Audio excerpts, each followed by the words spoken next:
আজ আমরা যে হরর মুভিটি ব্যাখ্যা করতে যাচ্ছি সেটা আপনাকে শুধু ভয় দেখাবে না, বরং শেষ পর্যন্ত আপনার মনেও প্রশ্ন রেখে যাবে বাস্তব আর দুঃস্বপ্নের মাঝে আসল পার্থক্য কোথায়। এই গল্পে আছে এক মামের হত্যা, মৃতদের পৃথিবীতে যাওয়ার দরজা, মনের ভিতরে লুকিয়ে থাকা অপরাধবোধ আর একটি হোটেল যেখানে প্রবেশ করা মানে ফিরে আসার নিশ্চয়তা নেই। গল্পের নায়িকা সারা, যিনি মায়ের মৃত্যুকে কখনোই ভুলতে পারে না। একদিন সে শুনে এমন একটি জায়গার কথা যেখানে মৃতদের সঙ্গে দেখা করা যায়, কথা বলা যায়, আর সেখান থেকেই শুরু হয় এক ভয়ঙ্কর যাত্রা যেখানে প্রত্যেক উত্তর তাকে আরো গভীর অন্ধকারে টেনে নিয়ে যায়। তাহলে চলুন দেরি না করে শুরু করে ফেলি আজকের মুভির সম্পূর্ণ বিশ্লেষণ। হোটেল সাকুরা, মৃতদের দেশে যাওয়ার দরজা। একদম শেষ পর্যন্ত দেখবেন, কারণ আপনি যা ভাবছেন গল্পটা তার থেকেও অনেক বেশি ভয়ঙ্কর। গল্পের শুরুতেই এক মহিলাকে দেখি যে খুব ভয়ে ভয়ে নিজের ছোট্ট মেয়েকে বুকে জড়িয়ে ধরে রেখেছে। বাইরে তার স্বামী ও আরেকজন সৈনিকের মধ্যে তীব্র লড়াই চলছে। ছোট্ট বাচ্চাটি যেন ভয় না পায় সেজন্য মা আস্তে আস্তে গান গাইছিল। মেয়েটি মায়ের কানে ফিসফিস করে বলে, আমি ভয় পাচ্ছি মা, বাবা আর আমাদের সঙ্গে নেই। মা তাকে সান্ত্বনা দিয়ে বলে, তোমার বাবা ফিরে আসবে, ওই খারাপ মানুষটাকে হারিয়ে তোমার কাছে ফিরে আসবে। বাইরের যুদ্ধ আরো তীব্র হয়। সে মানুষটি মেয়েটির বাবাকে বলে, হিরোশিমা আর নাগাসাকির ধ্বংস মানে এই নয় যে জাপান হার মেনে নিয়েছে, যে মিত্র বাহিনীর কাছে মাথা নোয়াবে সে বিশ্বাসঘাতক। এ কথা বলা মাত্রই সে মেয়েটির বাবাকে হত্যা করে। এদিকে ঘরের ভেতরে মা তার মেয়েকে একটি তাবিজ দেয় আর বলে এটা তাকে রক্ষা করবে। তার নিজের মা একদিন তাকে এই তাবিজটা দিয়েছিলেন।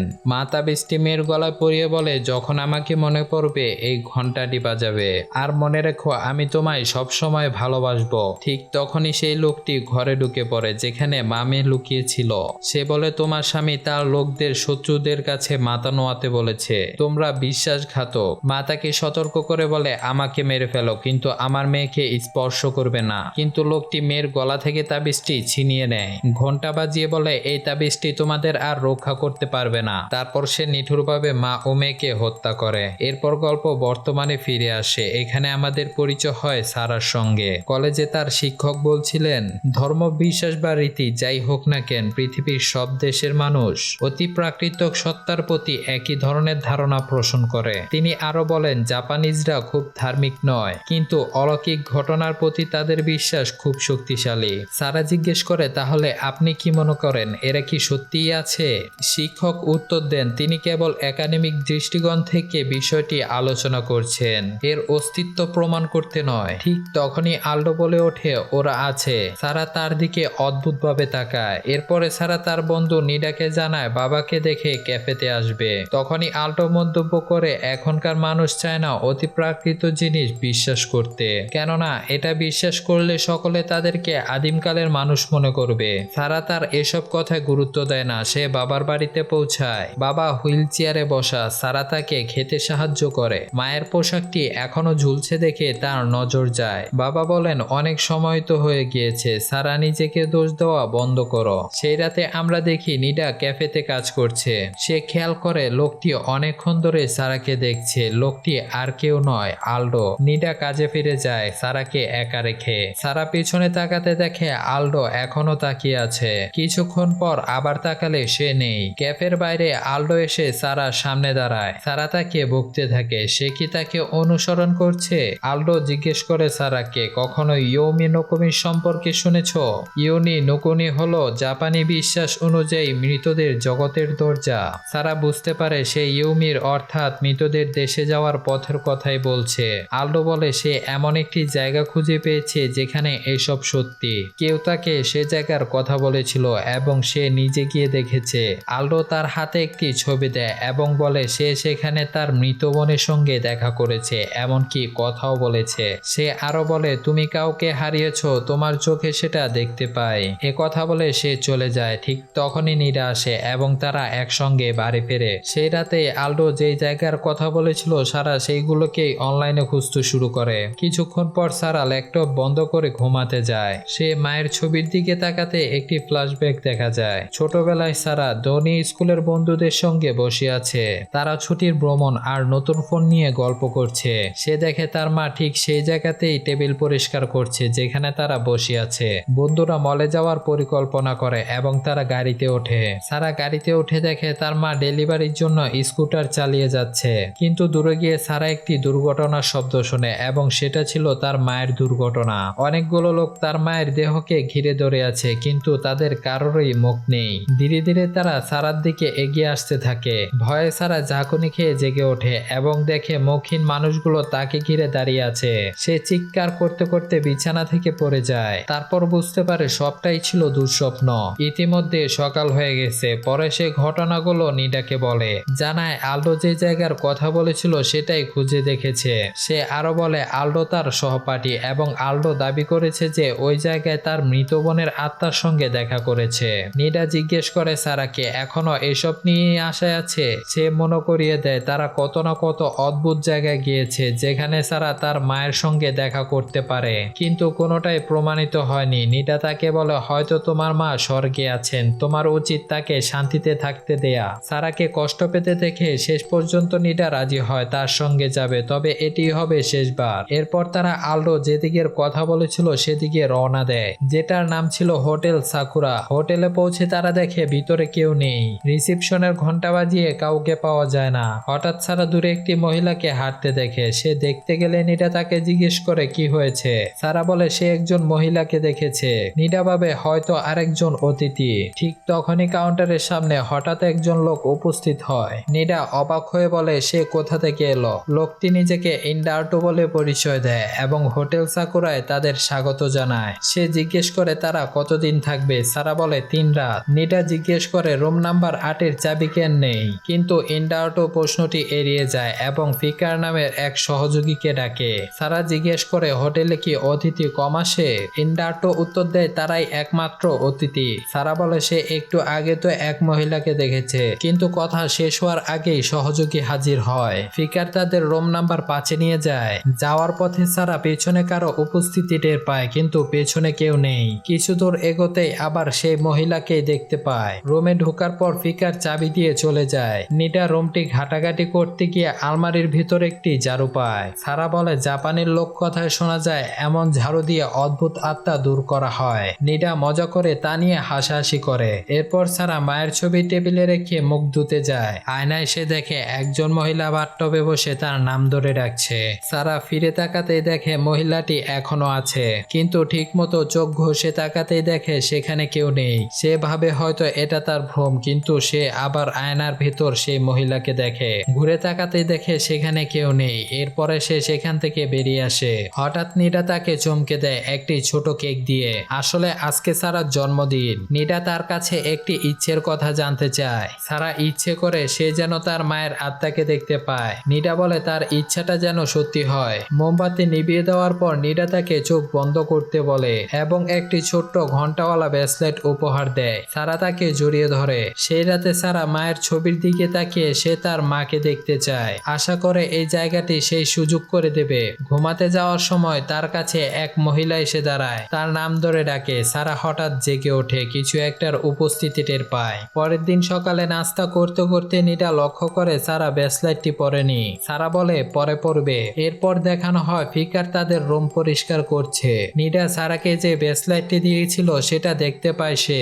ব্রেসলেটটি হাতে তুলতেই ঠিক তখনই সারা আর নিডা রুমে ঢুকে। এ সময় ফিকার অদ্ভুত মুখ ভঙ্গি নিয়ে দ্রুত বেরিয়ে যায়। সারা তাকে অনুসরণ করে রান্নাঘরে যায়। সেখানে ফিকার জিজ্ঞেস করে সে তার কাছে কি চায়। সারা বলে কেউ তাকে জানিয়েছে এই হোটেলটা সাধারণ জায়গা নয়। ফিকার বলে এখানে সবসময় শান্তি ছিল, কিন্তু তাদের মতন লোকেরা আসতে শুরু করার পর পরিস্থিতি বদলেছে।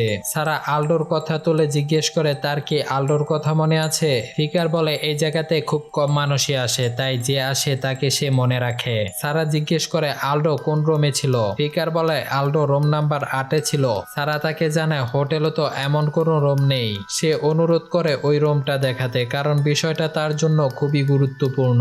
এদিকে নিডা ব্ল্যাক হেডস তুলছিল। হঠাৎ সে দেখে তার পিছনে একটি ছোট মেয়ে হেঁটে যাচ্ছে।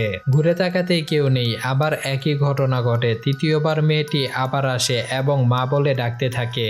ভয়ে নিডা দৌড়ে রুম থেকে বেরিয়ে যায়। সারা তাকে শান্ত থাকতে বলে এবং ফিকারকে অনুসরণ করতে বলে। ফিকার রুম নাম্বার 8 খুলে দেয়। সারা এবং নিডা ভেতরে দেখতে থাকে। তাদের চোখে পড়ে দেয়ালে টাঙানো কয়েকটি ছবি। ফিকার জানায় এইসব ছবি ক্যাপ্টেন কাইতুর আর তার স্ত্রী সাতসুকো আর মেয়ে আইনুর। ঠিক সেই সেই পরিবার যাদের আমরা গল্পের শুরুতে দেখেছিলাম। সে আরো বলে একসময় এই হোটেলটি জাপানি অফিসারদের বাসভবন ছিল।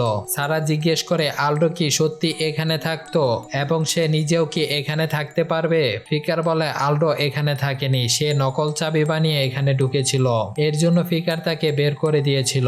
সারা জিজ্ঞেস করে রুম 8 কেন ভাড়া দেওয়া হয় না। তখন ফিকার বলতে শুরু করে এই রুমে একটি বিশেষ ইতিহাস আছে। হিরোশিমা আর নাগাসা থেকে বোমা পড়ার পর জাপানের সম্রাট সৈনিকদের আত্মসমর্পণের নির্দেশ দেয়, কিন্তু কিছু সৈনিক আত্মসমর্পণ মানেনি এবং যারা মিত্র বাহিনীর কাছে মাথা নোয়াতে রাজি হয়েছিল তাদের বিশ্বাসঘাতক বলে হত্যা করে। ক্যাপ্টেন দাকার অধীনে থাকা প্রতিটি সদস্য এমনকি তার স্ত্রী সেতসুকো আর মেয়ে আইনুর সবাইকে নৃশংসভাবে হত্যা করা হয়। সেতসুকো ও আইনুরকে ঠিক এই রুমে কুপিয়ে মেরে ফেলা হয়েছিল।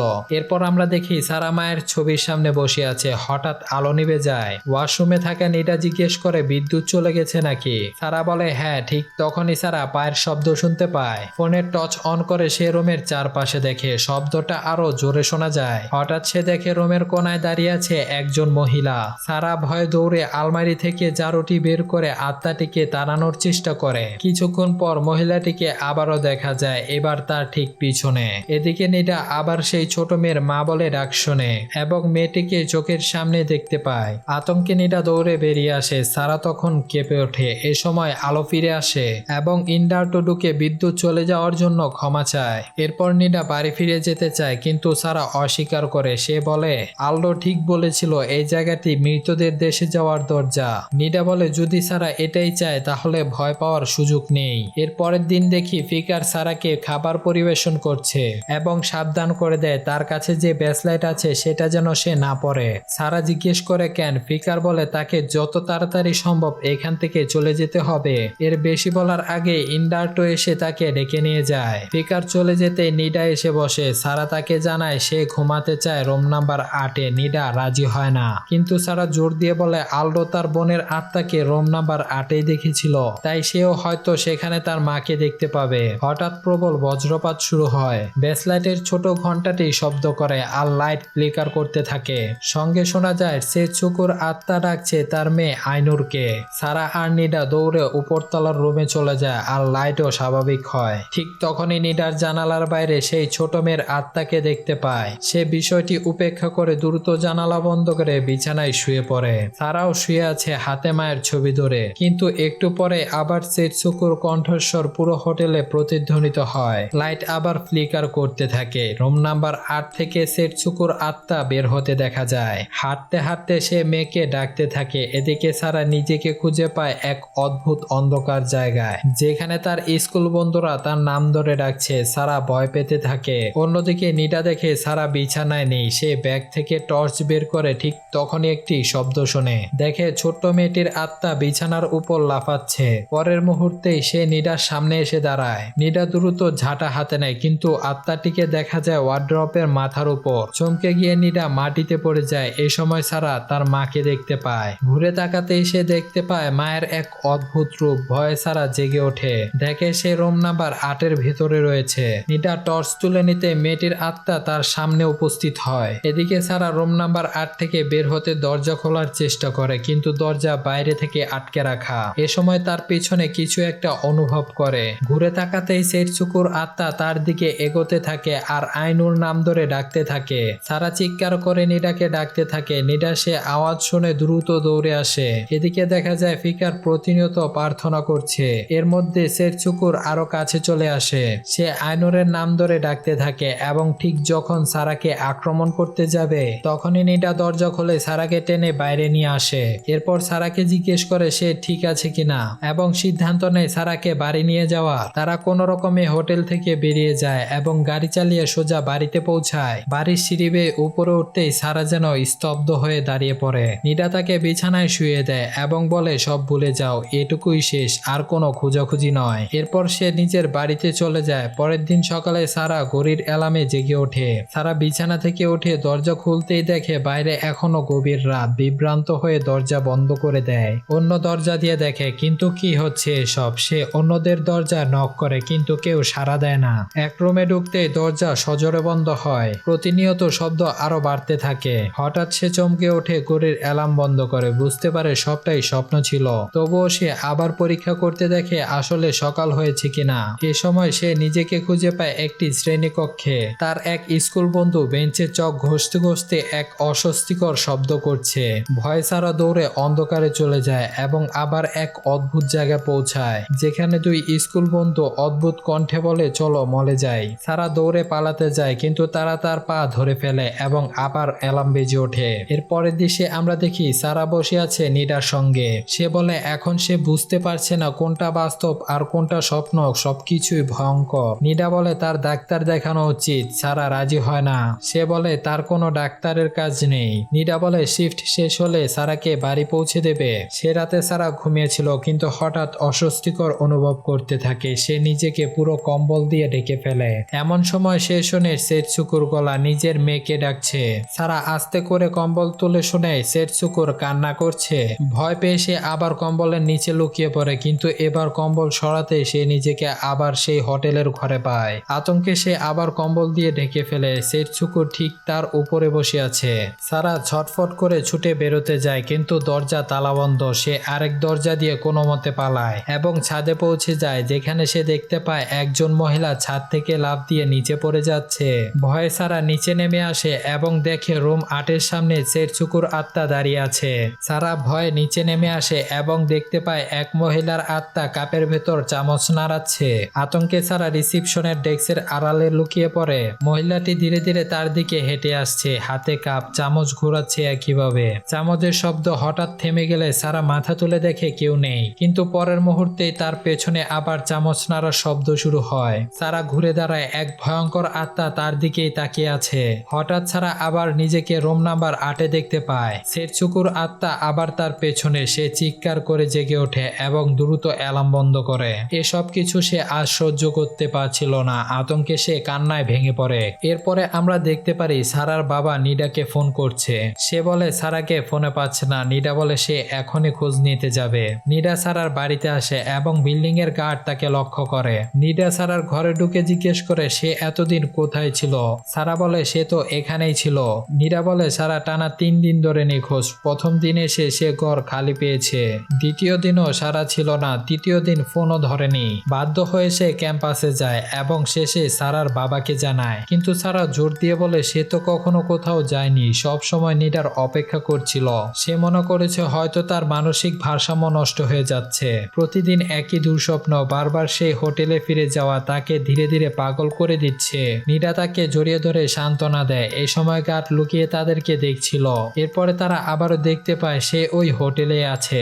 একজন মহিলা বই পড়ছে, একটা ছোট মেয়ে সিঁড়িতে খেলছে, আরেকজন মহিলা কাপ নাড়ছে। তারপর সে দেখে তার মা আরেকটা ঘরে ঢুকছে। সারা তাকে অনুসরণ করে ফাঁকা হলে ঢুকে ডাকতে থাকে মা, কিন্তু তখনই নিডা তাকে জাগিয়ে তোলে। সারা ভয়ে উঠে বসে এবং বলে তার আবার সে হোটেলে যেতে হবে। নিডা জিজ্ঞেস করে কেন। সারা বলে একটা কাজ আছে, খুব জরুরি। সে অনুরোধ করে নিডাকে সাথে যেতে। এরপর তারা গাড়িতে করে রওনা হয়। তারা গাড়ি করে যাচ্ছিল।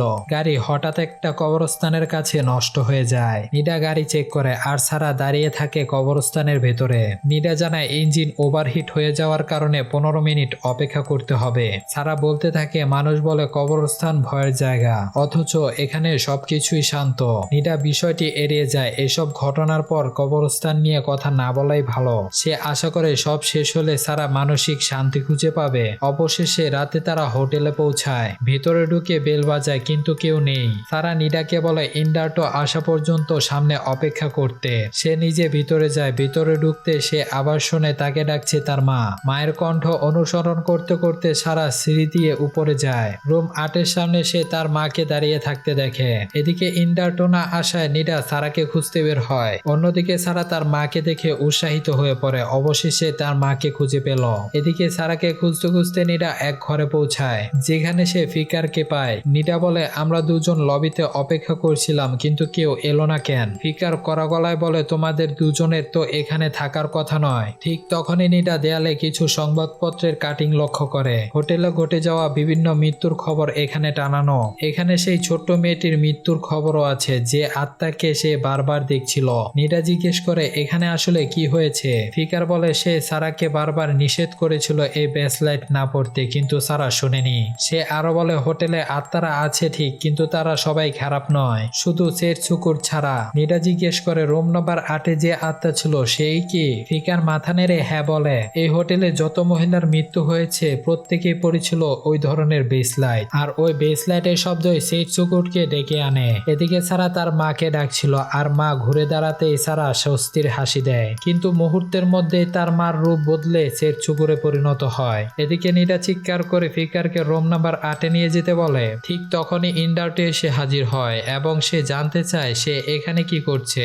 এরপর তিনজন রুম নাম্বার 8-এ ঢুকে এবং সেখানে যা দেখে তাতে তাদের শরীর শিউরে ওঠে। সারার মৃতদেহ নিথর পড়ে আছে অদ্ভুতভাবে। এরপর পুলিশ এক ভয়ঙ্কর ঘটনা জানায়, সেটা হলো সারা আসলে 1 সপ্তাহ আগেই মারা গিয়েছিল। যা শুনে নীরা ভেঙে পড়ে।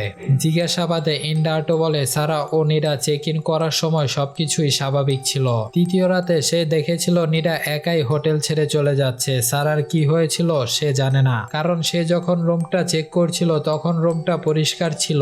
এ সময় নীরা জোর দিয়ে বলে সেদিন রাতে সে সারার সঙ্গে হোটেল ছেড়েছিল এবং তখন সারা জীবিতও ছিল। এ সময় পুলিশ ফরেনসিক রিপোর্ট দেখায়, যেখানে প্রমাণ হচ্ছে সারা 1 সপ্তাহ আগে মারা গিয়েছে। সুতরাং নীরার কথা সত্য হলেও বাস্তব নয়। এ সময় সারার বিল্ডিং এর গার্ডও সাক্ষী দেয়। সে বলে সারা বেরিয়ে যাওয়ার 3 দিন পর নীরা একাই ফিরে এসেছিল। পরে সে সারার ঘরে উকি দিয়ে দেখেছিল নীরা একা ঘুমাচ্ছে। এরপর সারার বাবা বলেন তার মেয়ে নিখোঁজ হওয়ার ব্যাপারটি তিনি জানতে পারেন নীরার থেকেই। ফিকারা বলে নীরা হঠাৎ হোটেলে এসে দাবি করে যে সে সারার সঙ্গে এসেছে, যে রহস্যজনকভাবে নিখোঁজ। তারপর সে চায় তাকে রুম নাম্বার 8-এ নিয়ে যেতে। পুলিশ জিজ্ঞাসা করে সে কেন এমন বলেছিল।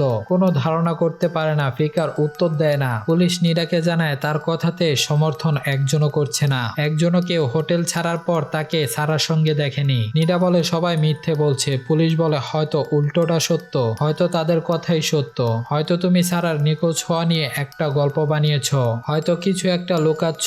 নীরা জিজ্ঞেস করে কেন? পুলিশ বলে কারণ তোমাকে হয়তো সারার হত্যার দায় থেকে নিজেকে বাঁচাতে হবে। এটা শুনে নীরা হেসে ওঠে। সে বলে সবাই পাগল হয়ে গেছে। কেউ কি শের শুকুর কথা বলেছে? শের শুকুই সারাকে মেরেছে। অফিসার বিরক্ত হয়ে উঠে চলে যায়। এখানে তারা স্পষ্ট বুঝতে পারে নীরা আর মানসিকভাবে স্থির নেই। বন্ধুর মৃত্যুতে সে ভেঙে পড়েছে। এরপরের দৃশ্যে আমরা একটি মানসিক হসপিটাল দেখি। সেখানে নীরা রোগী হিসাবে ভর্তি। হঠাৎ সে সামনে বসে থাকতে দেখে তার বান্ধবী সারাকে। সারা বলে দুঃখ করো না। নীরা বলে তুমি বেঁচে আছো। সারা মাথা নাড়ায়। নীরা জানায় সবাই বলে সে পাগল। কেউ বিশ্বাস করছে না যে সারা বেঁচে আছে। সবাই ভাবে নীরাই তাকে মেরেছে। সে কাঁদতে কাঁদতে বলে তাদের বিশ্বাস, কিন্তু আমি কিভাবে তোমাকে মারতে পারতাম? ভয়ঙ্কর কাজগুলো তো ওরাই করেছে। সারা বলে ওরা খারাপ কিন্তু আমরা না। ঠিক তখনই সেই ছোট্ট মেয়েটির আত্মা এসে দাঁড়ায় সারার পাশে আর মা বলে ডাকে। তখনই নীরা উপলব্ধি করে সারা আসলেই মৃত। ঠিক সেই মুহূর্তেই নার্সের চাবি পড়ে যায়। নীরা চাবি তুলতেই নিজেকে আবার রুম নাম্বার 8-এ দেখতে পায়। চারদিকে ভয়ঙ্কর ফিস ফিস কণ্ঠে শের শুকুর আত্মা পেছনে এসে বলে। এরপর আমরা দেখি আলডো সারার কবরের পাশে। সে বলে অবশেষে তুমি তোমার মায়ের সঙ্গে থাকতে পারছো। আশা করি তুমি শান্তিতে থাকবে। এই ছিল হোটেল সাকুরার মৃতদের দেশে যাওয়ার দরজার সম্পূর্ণ কাহিনী। একটি জায়গা যেখানে মানুষ যায় হারিয়ে যাওয়া প্রিয়জনকে শেষবার দেখতে, কিন্তু ফিরে আসে এমন দুঃস্বপ্ন নিয়ে যা মৃত্যুর থেকেও ভয়ঙ্কর। সারা তার মায়ের সঙ্গে দেখা পেলেও সে কখনো ভাবেনি সেই দেখা তার পুরো জীবন বদলে দেবে। মায়ের ভালোবাসা পেয়েও বুঝে গেল মৃতদের স্মৃতি দরজা একবার খুললে সেটা কখনো পুরোপুরি বন্ধ হয় না। যদি ভিডিওটি ভালো লেগে থাকে তাহলে লাইক, কমেন্ট আর সাবস্ক্রাইব করে সাথে থাকুন। আবার দেখা হবে নতুন কোনো হরর মুভির ব্যাখ্যায়। ততক্ষণ পর্যন্ত সতর্ক থাকুন, কারণ বাস্তব আর দুঃস্বপ্নের মাঝে দূরত্বটা খুবই কম।